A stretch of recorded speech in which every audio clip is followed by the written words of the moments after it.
And believe me, he really had troubles. Herod, like any other king, built his palaces to the highest standards of his day. One of them is this Western palace. Herod's architect was probably a short guy. Here he built himself a bathhouse, and he would put his lamp here and enter his bath. What can I tell you? This king loved the good life. Until now, we spoke about Herod. It wasn't the splendor of Herod's style that made Masada what it is today. The year is 66 AD. The Jews rebel against the Roman Empire. 4 years later, the temple is destroyed. Jerusalem falls.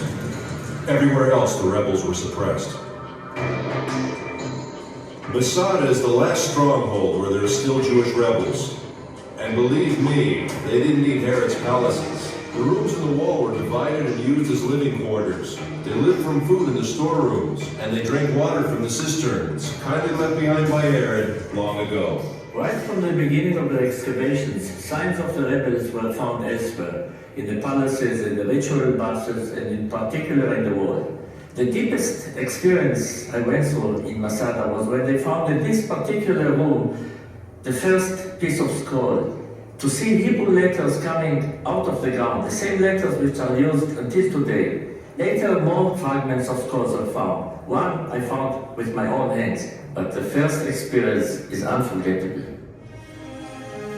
Throughout the revolt, groups of refugees sought asylum on the mountain.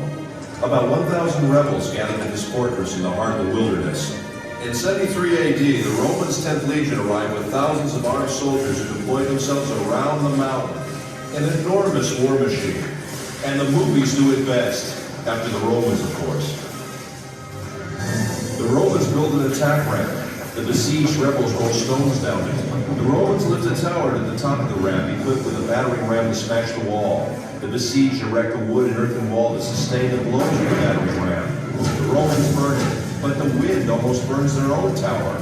Then the wind veering as if by divine providence to the south, blowing with full force in the opposite direction, flung flames against the wall, which now was all ablaze. And in the evening, when the wall was burnt and breached, the Roman army returned to its camps, assured that the whole affair would be over by morning. But Eleazar had ideas of his own. This is it, the last night. My friends, we've reached the climax of the drama. However, unlike the movie, here apparently the events actually took place. And here at Masada, men with families were forced to decide slavery or death.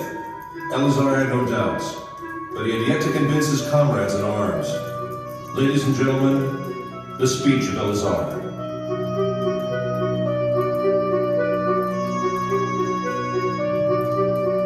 Oh, my loyal followers, the time has now come that obliges us to make that resolution true in practice. Let our wives die before they are abused, and our children before they have tasted slavery, and preserve ourselves in freedom as an excellent funeral monument for us, as we had preferred death before slavery. Once Ig el-Yadin was asked what was the most important artifact he found on Masada. Dozens of priceless objects were found here, he answered, but if I must point to one find, it would be these ostraka, these potsherds. These may be the lots that I'm holding now, potsherds on which the rebels wrote their names. 10 men who were chosen were the only ones who remained. Their equipment had already burned, and each of them had already killed his wife and children. Then they drew the lots. Who would kill the 9th man and fall on his own sword? And in the morning the Romans arrived, and besides 2 women and a few children, everyone was dead.